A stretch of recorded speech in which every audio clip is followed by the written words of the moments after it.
As you can see, this is the homework for derivatives of inverse functions.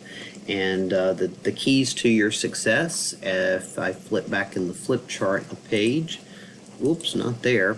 The key to success, two keys. If you're smart, make a chart. And the other one is partner points on inverse functions have reciprocal. Reciprocal just means flip it. Slopes. So be careful not to mix that up with perpendicular lines. I hate to even say that. Problem number one. Let f be the function defined by f of x equal x cubed plus x. G of x is equal to f inverse. So I'm going to begin over here with starting my, if you're smart, make a chart. So I have a function named f and I have a function named g, which is equal to f inverse. On the g function, I have a point which is 2, 1. Therefore, I know on the inverse there is a point 1, 2. I want the derivative of g at 2. Right? So I don't really want to create the g function. So I did my smart chart. If you're smart, make a chart. And now I'm going to use my other fact, partner points. So 1, 2, and 2, 1 they are the partner points on inverse functions have reciprocal slopes. So remember, I do know the function f, specifically x cubed plus x. So I'm going to find the derivative of that function, which is 3x squared plus 1. I'm going to evaluate it at the x for f. Remember, I want the derivative of g at 2. So over here, I ultimately want g prime of 2, but I'm going to use the inverse function to figure it out. So f prime of 1 is equal to 3 times 1 squared. So that's going to be 3 plus the 1 is 4. So that's the derivative on the original function. Partner points on inverse functions have reciprocal, there it is, slopes. So if the slope on the partner at the partner point on the original is f, the slope on the inverse at the partner is 1/4. So it's easy to come up with that slope. Problem number 2. Let f be a differential function. I think it's supposed to be differentiable function such that f of 3 is 15, f of 6 is 3, and then I have the derivative about information about the derivatives at those x values. The function g is differentiable and g of x is the inverse. So I'm going to come over here. Well, I'll stay on the right hand side. So number 2, I have two functions. I'm going to make a smart chart because if you're smart, make a chart. So we know that g is the other function, which is the inverse of f. Let's see. What do we ultimately want to find? G prime of 3. So 3 is the x value of g, meaning that 3 is on the partner is the y value of f. So I'm going to go and look for a y value. So that's why they're giving me extra information. This is the point that I need to focus on. So since 3 is the y value of f, the x is 6, and on the partner, the y is 6. Again, I'm looking for g prime of 3. So I'm going to use the partner function. Over here, I know that f prime of 6 right here is -2. Partner points on inverse functions have reciprocal slopes. So then, therefore, the partner would have a slope of -1/2. Remember, we're only flipping the fraction. We're not changing the sign. Number 3. I'll come over here on the left-hand side for number 3. Find the value of g prime of 1 when g is the inverse of f. So they're kind of setting us up the same way again. I have f, I have g, and g is the inverse of f. I want to find g prime of 1, so that 1 is an x value of the g function, and therefore the 1 is a y value on the f function. All right, so I need an x value to go along with that, which I don't have. So I'm going to need to figure out where the f function, so 2 sine x equals to 1. In other words, this is a y value for the f function, so I need to solve to get the corresponding x value. So I'm going to divide both sides by 2. I also need to pay attention to, over here it's telling me, because there are infinite angles that have a sine of 1/2, I want the angle that is between negative pi over 2, so negative pi over 2 is down here, and pi over 2 is here. So I'm searching in either quadrant 1 or what I would call negative quadrant 4. Now, since the sign is positive, the y value is positive, it tells me I have to come out of the angle has to come out of the first quadrant. So then when we think about our 30, our 45, and our 60 angles, or our pi over, which would be the same thing as pi over 6, pi over 4, pi over 3, I want the y value, I want the sine to be 1/2. So that's going to send me to 30 degrees because the cosine of 30 degrees is root 3 over 2 and the sine is 1/2.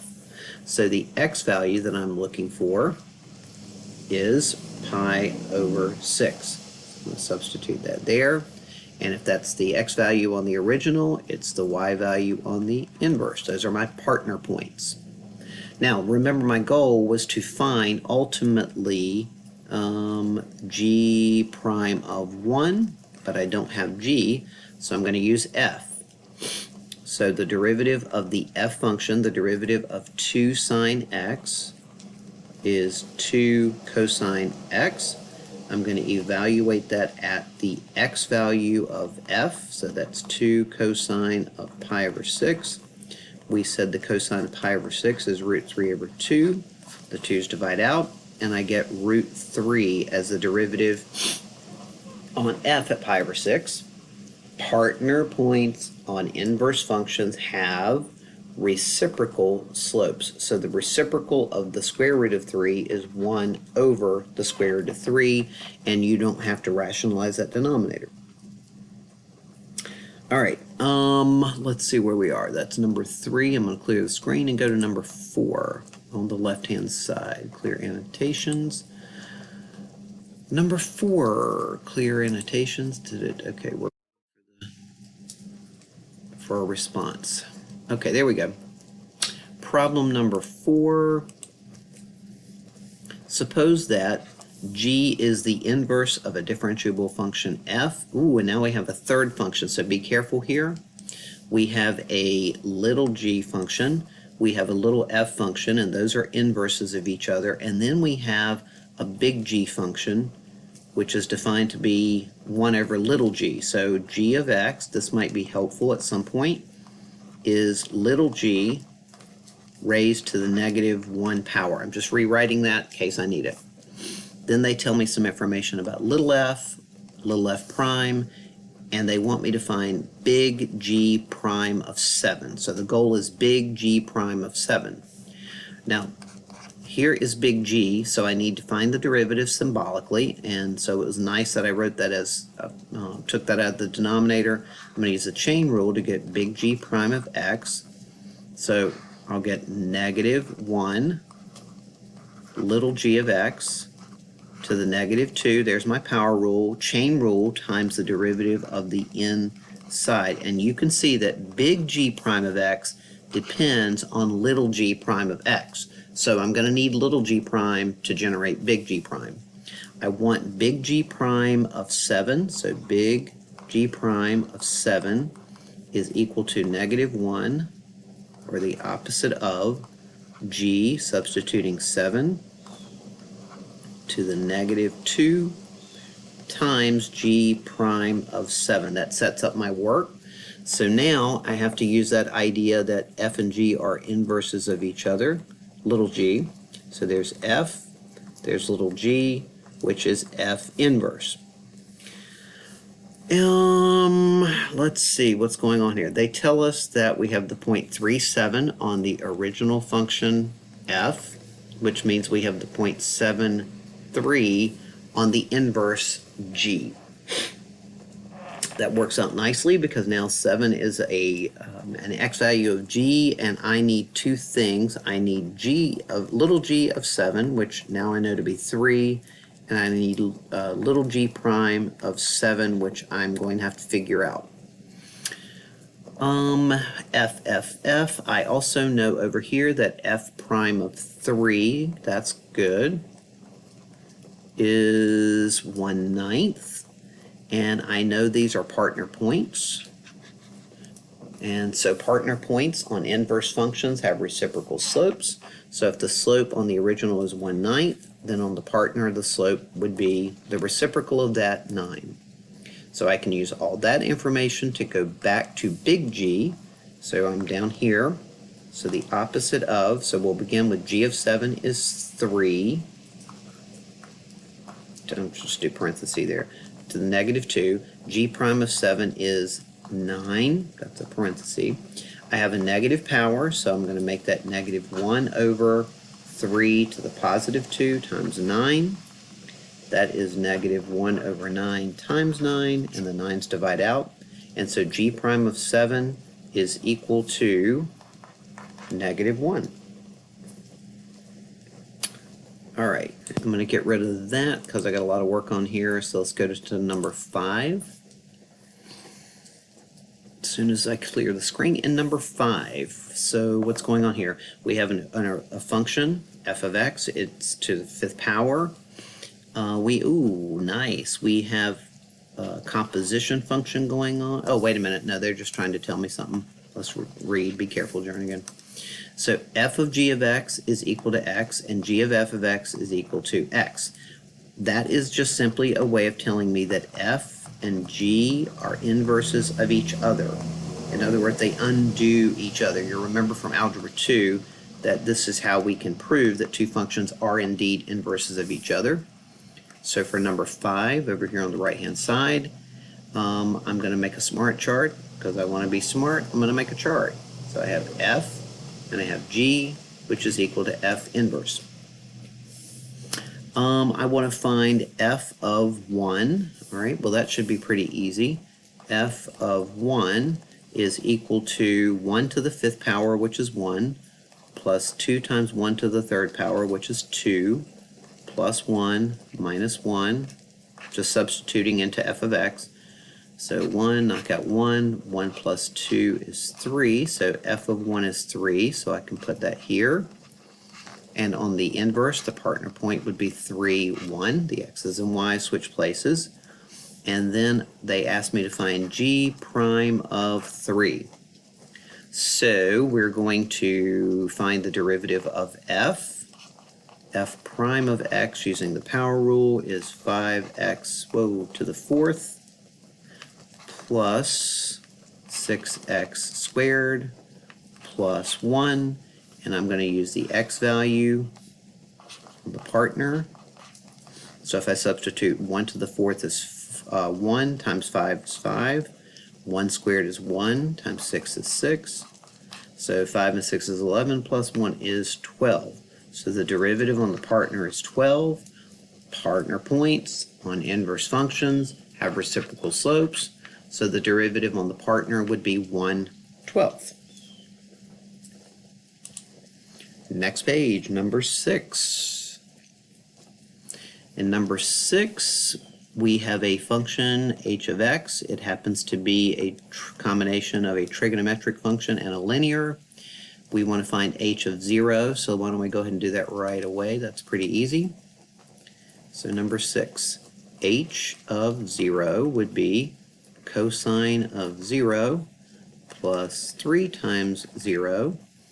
The cosine of 0, the x value at 0 is 1, so h of 0 is 1. So that's done. That's A.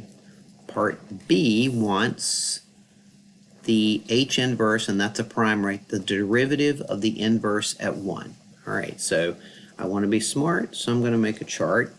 So I have h original, H original, and I have H inverse.